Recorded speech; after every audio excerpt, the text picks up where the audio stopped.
What's up guys, today I'm going to go over my Beamer Code setup along with some of my favorite features.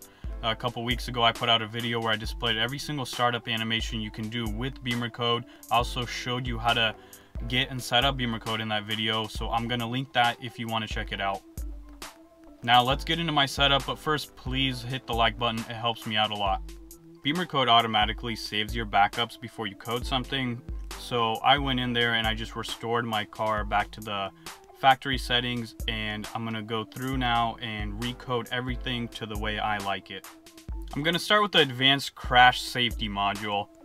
So in here I like to set the seatbelt reminder to not active and the seatbelt indicator to not active. I always wear my seatbelt when I'm driving, but sometimes when I get in the car, I sit down, turn the car on, it's just hitting me with all the warning sounds and the little warning indicators on the instrument cluster. That stuff's kind of annoying, so I just disable these. Next, I'm going to go into air conditioning, and I'm going to set the air conditioning setting memory to active and air circulation setting memory to active. So this way, it's going to remember my last used air conditioning setting rather than just turning the AC on to full blast every time I hit the AC button. After you code the AC, that module is going to need a reset. That's not a big deal. Just leave your engine running and you can see the little flashing light above the AC button. Wait until that's not flashing and then the reset's complete.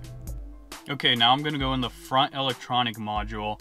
So I scroll down to auto start stop function, and I really don't like auto start stop, so I don't ever want it to be enabled unless I intentionally push the auto start stop button.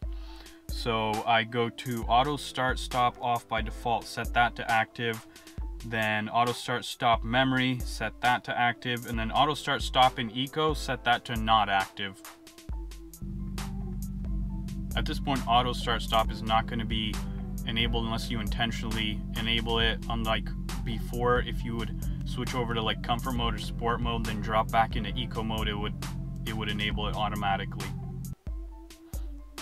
Okay, next scroll to doors and windows, and I set horn signal when locking the car with engine running to not active because I don't like having the horn go off every time I lock the door with the engine running. It's kind of loud. And then I go to window lifter interruption when open, set that to not active also. And the last thing I do in this module is unlock doors automatically. I set that to active. That way when I'm parking the car, it just unlocks it for me. I don't have to push the button every time. Next I go to head unit and scroll down to display options, iDrive system, and I like to set my start animation to M. Again, like I mentioned earlier, I made a video where I displayed every single startup animation if you want to go check that out. But after that I move on to sport displays, and I like to set my sport displays color to red. The default is orange, and I think red looks a little bit better. After that I go down to warnings, and I set warning at startup to not active and camera warning to not active.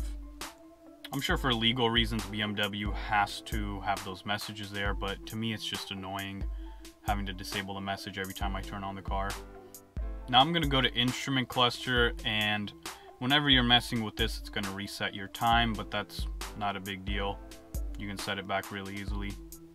I like to go and set the start logo to M performance, and I think another cool feature here is having the digital speed in board computer. The reason I don't set that to active is because I already have a heads-up display, so I just have my speed displayed above the hood, or else I probably would be using that feature. And the last module I go into is integrated chassis management. I go down to driving mode and set start in eco mode to active, and then code that, and I'm done. Thank you guys for watching. Let me know if you have any questions or if I'm missing out on any features, because I know the list of features is really long. I didn't even get into all the modules, but honestly the reason I got Beamer Code really was to disable the auto start stop. I really don't like that feature. But anyway, I'm putting out 2 videos a week, so please subscribe.